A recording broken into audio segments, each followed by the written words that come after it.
Hello friends, this is Swati Singh. Welcome back to my YouTube channel, YouTube class. I hope you all are doing great. मैं भी एकदम अच्छी हूँ. आज class 10th का हम फर्स्ट चैप्टर हिस्ट्री का स्टार्ट कर रहे हैं. हिस्ट्री का जो फर्स्ट यूनिट है उसमें चैप्टर्स हैं. तो हम फर्स्ट चैप्टर स्टार्ट करेंगे the French revolution and the idea of nation. ठीक है. तो फर्स्ट चैप्टर हमारा फर्स्ट हम इसका पहले बैकग्राउंड पढ़ेंगे, फिर हम थोड़ा फ्रेंच सोसाइटी के बारे में स्टडी करेंगे. ठीक है. एंड फिर कॉजेज पढ़ेंगे रेवोल्यूशन की. ठीक है. एंड देन फिर फ्रेंच रेवोल्यूशन के बारे में स्टडी करेंगे. After that we will study the topic of rise of the idea of the nation. ठीक है. एंड देन फिर मीनिंग ऑफ नेशन, नेशनलिज्म क्या है. ठीक है. कौन कौन से ऐसे मेजर्स थे, स्टेप्स थे जो लिए गए थे इन द फ्रेंच सोसाइटी. ठीक है. To represent the nationalism, feeling of nationalism. After that the topic is declaration of the rights of man and of the citizens. ठीक है. और जो उसके मेन प्रिंसिपल्स थे, न्यू पॉलिटिकल आइडियाज, ये सब हम इस चैप्टर में स्टडी करेंगे. चलिए स्टार्ट करते हैं. The French revolution and the idea of nation. First topic is background of the French revolution. ठीक है. क्या बैकग्राउंड था फ्रेंच रेवोल्यूशन का, क्या रीज़न था, तो मैं थोड़ा सा यहाँ एक्सप्लेन कर दूँ. रीज़न ये था कि जो सोसाइटी थी वो 3 स्टेट में डिवाइड थी. First state, second state and the third state. ठीक है. अब जो थर्ड स्टेट था, सारे के सारे जो टैक्स पे करता था वो कौन करता था, थर्ड स्टेट. और थर्ड स्टेट के पास कोई राइट नहीं था, अपना कोई राइट नहीं था, मतलब कोई एजुकेशन राइट नहीं है, टैक्स भी पे करना है. सारा का सारा सोसाइटी का, इकोनॉमी का जो बर्डन था वो किसके ऊपर था, थर्ड स्टेट के ऊपर था. ठीक है. इसीलिए मैन को यही था कि जो अपर 2 स्टेट थे वो तो एंजॉय करते थे स्पेशल प्रिविलेजेस. ठीक है. और जो थर्ड स्टेट था उसके पास कोई प्रिविलेज नहीं था, कोई राइट्स नहीं थे. तो इस कारण से यहाँ पर आपने देखा कि उन्होंने अपने राइट्स के लिए जब आवाज उठाई तो यहाँ पर क्या हुआ, revolution. Before 1789, France was ruled by the Bourbon monarchy under King Louis XVI. The country faced severe social and economic problems. Society was divided into 3 estates. First estate, clergy, means priest, enjoyed special privileges and paid almost no taxes. ठीक है. Second state, nobility, owned large estates and also enjoyed tax exceptions. Third state, common people, workers, merchants, professionals, peasants, made up about 97% of the population and paid most of the taxes. ठीक है. तो सबसे ज्यादा tax कौन पे कर रहा है, थर्ड स्टेट. ठीक है. फर्स्ट और सेकंड स्टेट को कोई टैक्स पे नहीं करना पड़ रहा है, राइट. नेक्स्ट है कॉजेज ऑफ द रेवोल्यूशन. क्या कॉजेज था, heavy taxation on the third state, first cause. ठीक है. Second cause is economic crisis and rising national डेब्ट. ठीक है. क्योंकि उस टाइम अमेरिका की जो 13 कॉलोनीज थी उन कॉलोनीज को फ्री कराने में फ्रांस ने क्या कहते हैं बहुत बड़ा रोल प्ले किया था. तो उस पर डेब्ट हो गया था, कर्जा चढ़ गया था. ठीक है. तो poor harvest and food shortages. ठीक है. अब यहाँ पर पुअर हार्वेस्ट हुआ, जब हार्वेस्ट अच्छी नहीं हुई, फूड क्रॉप्स अच्छी नहीं हुई, तो फूड की शॉर्टेज हो गई. जब फूड की शॉर्टेज होगी तो प्राइस क्या हो जाएंगे, राइस. तो हाई प्राइसेस ऑफ ब्रेड. ठीक है. Influence of Enlightenment thinkers like Jean Jacques Rousseau, Voltaire, Montesquieu, who advocated liberty, equality, and the democracy. Second, French Revolution. 1789. The French Revolution began on 14 July 1789 with the storming of the Bastille, a prison that symbolized the absolute power of the king. Why was the Bastille attacked? It represented royal oppression. People believed it contained weapons and ammunition. Its fall marked the beginning of the French Revolution. 14 July is still celebrated as Bastille Day, France National Day. Rise of the idea of nation. ठीक है. अगर first जैसे हमने देखा why was the बस्टाइल पे attack क्यों किया गया, क्योंकि बस्टाइल क्या था, एक रॉयल रिप्रेजेंटेटिव था. मतलब रॉयल जो पैलेस था वो कहाँ पर था, फ्रांस के जो राजा थे वो कहाँ रहते थे, बस्टाइल में. उनका जो पैलेस था वो कहाँ था, बस्टाइल में. ठीक है. तो इसीलिए यहाँ पर जो अटैक हो रहा है वो कहाँ पर हो रहा है, सबसे पहले बस्टाइल पर. ठीक है. Rise of the idea of nation. French Revolution transformed France from a kingdom into a nation where the people became the source of political power. ठीक है. तो आप देखोगे फ्रांस में क्या हुआ, फर्स्ट वहां पर मोनार्की थी, ठीक है, मोनार्की से वहां पर क्या आ जाएगी, कॉन्स्टिट्यूशनल मोनार्की, ठीक है। तो पहले हम यही चेंज पढ़ेंगे कि मोनार्की से कॉन्स्टिट्यूशनल मोनार्की कैसे स्टैब्लिश हुई फ्रांस में, ठीक है। Earlier, loyalty was towards the king. After the revolution, loyalty shifted to the nation and its citizen. पहले loyalty किसके लिए थी, राजा के लिए थी, राइट right? उसके बाद loyalty किसके लिए हो गई, nations के लिए हो गई और उसके citizens के लिए हो गई. The concept of nationalism emerged. Meaning of nation: a nation is a community of people who share a common identity, who believe in equal rights and who are united by common laws and institutions.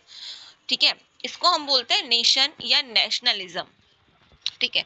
जब लोग एक common culture, common identity को share करते हैं, believe करते हैं equal rights पर और यूनाइटेड होते हैं by common laws and institutions, ठीक है। नंबर 4 है measures taken to create a sense of collective identity. Revolutionaries introduced several reforms to strengthen national unity. First, the concept of la patrie means the fatherland. France was described as the fatherland. Citizens were encouraged to love and defend their country. देखो class 9th में जिन बच्चों ने अच्छे से French revolution पढ़ी होगी तो वो इसको कनेक्ट कर पा रहे होंगे। तो क्लास 10th में, जहाँ क्लास 9th में आपने लास्ट की थी फ्रेंच रेवोल्यूशन, वहीं से स्टार्ट हो रही है क्लास 10th का फर्स्ट यूनिट, ठीक है। इसलिए मैंने ये बहुत in short of first chapter में आपको एक्सप्लेन कर रही हूँ। बाकी डिटेल में देखना हो तो आप क्लास 9th वाला जो चैप्टर है आप वो स्टडी कर सकते हो, ठीक है। The concept of la patrie fatherland. France was describe as the fatherland, ठीक है। जब रेवोल्यूशन हो गया फ्रांस में तो उसके बाद उन लोगों ने एक ही कॉमन जो कॉन्सेप्ट था इसको इंट्रोड्यूस किया जिसका मीन था फादरलैंड, मतलब ला पैट्री. फ्रांस को डिस्क्राइब किया गया as a fatherland. Second, citizens were encouraged to love and defend their country. Second concept is les citoyen, means the citizen. Every individual became an equal citizen. Rights and duties were granted equally. ठीक है, revolution के बाद जो revolutionaries थे उनकी demand थी कि हमें इक्वल राइट्स मिलने चाहिए, ठीक है। फ्रांस हमारे लिए फादरलैंड है, जैसे हम इंडिया को मदर बोलते हैं, भारत माता बोलते हैं, तो वैसे ही फ्रांस उनके लिए क्या था, फादरलैंड था, ठीक है।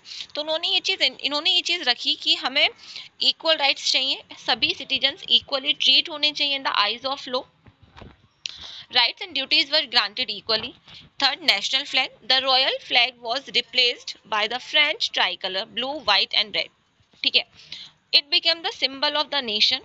Number 4, National Assembly. Representatives elected by citizens form the National Assembly. ठीक है, नेशनल असेंबली जैसे जो पहले क्या था, पहले वहां पर जो क्लब था वो अभी आप देखोगे चेंज हो गया किस चीज में, नेशनल असेंबली में, ठीक है। तो representative elected by the citizens from the national assembly, ठीक है। रिप्रेजेंटेटिव किसके द्वारा इलेक्ट हो रहे हैं, नेशनल असेंबली के द्वारा, ठीक है। And laws were made in the name of the people, ठीक है। लोगों के नाम पर क्या बनाए जा रहे हैं, कानून बनाए जा रहे हैं. नेशनल एंथम, द रेवोल्यूशनरी संग ला मार्शलाइज became the national anthem. It inspired patriotism. New national symbols, national festivals were celebrated. Citizens took an oath to the nation. National heroes were honored. ठीक है, तो जो नेशनल फेस्टिवल्स थे उनको celebrate किया गया, citizens ने ओथ ली to the nations, national heroes were honour, उनको सम्मान दिया गया था. यूनिफॉर्म लॉज को यूनिफॉर्म किया गया, ठीक है। उन्होंने नंबर 7 काम किया लॉज को यूनिफॉर्म किया. Common legal system was introduced through out France. Regional privileges were abolished. जो रीजनल प्रिविलेजेस थे उनको अबॉलिश कर दिया, जैसे क्लर्जी फर्स्ट स्टेट, उनके पास स्पेशल राइट थे, रीजनल प्रिविलेजेस थे, उसको अबॉलिश किया गया. कॉमन लीगल सिस्टम यहाँ पर इंट्रोड्यूस हो रहा है थ्रू आउट द फ्रांस, ठीक है. नंबर 8 था uniform administrative system. France was divided into departments with a common administration. Administrative system को भी उन्होंने यूनिफॉर्म कर दिया, ठीक है, सबके लिए एक कर दिया, कॉमन कर दिया, ठीक है. नंबर 9 था स्टैंडर्ड वेट्स एंड मेजर्स, ठीक है। तो different local systems were replaced by standard measurements to make trade easier, right. तो यहाँ पर जो स्टैंडर्ड वेट थे, स्टैंडर्ड मेजर्स थे, उसको इंट्रोड्यूस किया गया. Number 10, French as the national language. Regional dialects were discouraged. French become the common national language of France, ठीक है। फ्रेंच को नेशनल लैंग्वेज बना दिया गया, ठीक है। अब यहाँ देखेंगे नंबर 5 क्या हो रहा है, declaration of the rights of the man and the citizens.